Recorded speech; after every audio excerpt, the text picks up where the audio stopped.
Okay folks, so what you need to know is you need to learn off these rules of the logs. So just learn them as rules, I'm not going to show you proofs. I've shown you the rules here as lin. So we're always going to be using the natural log. Natural log is log base E. We normally just call that lin. So I've just shown you the rules of logs in terms of natural logs. So you need to know these, and then what you need to be able to do is you need to be able to apply them to these three equations. So these are our discharge curves for voltage, discharge curve for current, discharge curve for charge in a capacitor.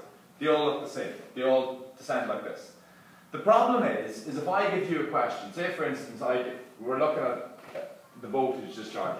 Say for instance, I say, the initial charge on the capacitor is this. After so much time, the initial voltage on the capacitor is this. After so much time, the voltage is dropped to this. If it's discharging through a resistance, what is the capacitance? How do you solve that problem? What you have to do is you have to apply these laws to this scenario. And what you do is you take logs on both sides. In other words, I make a log on this side. Well, if I take a log on that side, that's going to be the same. So I take the natural log on both sides. And that will give me ln V equals ln bracket V naught e to the minus t over RC.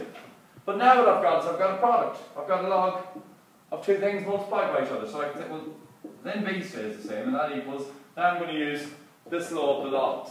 So that's equal to ln V naught plus ln of e to the minus t over RC. But hang on a second, with this thing here, I can now use this law of the logs. I can bring down that power in front. So it's going to be ln V equals ln V naught minus, because I'm taking that down to the front, t over RC times ln E.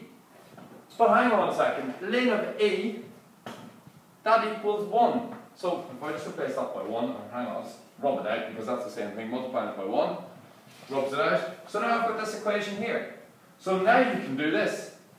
You can take both of these over to the other side.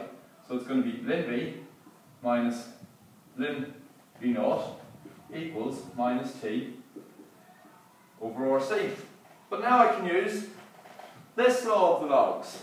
And I can say ln of V over ln of V naught equals minus t over RC. And now you can see, I can just plug all this into, I can rearrange this for C, what I asked you for originally, because it's just, and you can enter it all into your calculator, and you can find a value for C. Equally, I could have given you the capacitance and asked you what was the resistance. Same thing, just rearrange it for R. Equally, I could have said at what time, given all these conditions. You rearrange it for T. So that is how you get from this equation. So in this equation here, it's easy to find V or V naught. Those things are easy if I give you all these things here. But if I ask you for one of these, they're more difficult. You have to apply your laws of logs to get it down to this equation here. Okay, do you want to stop that one there?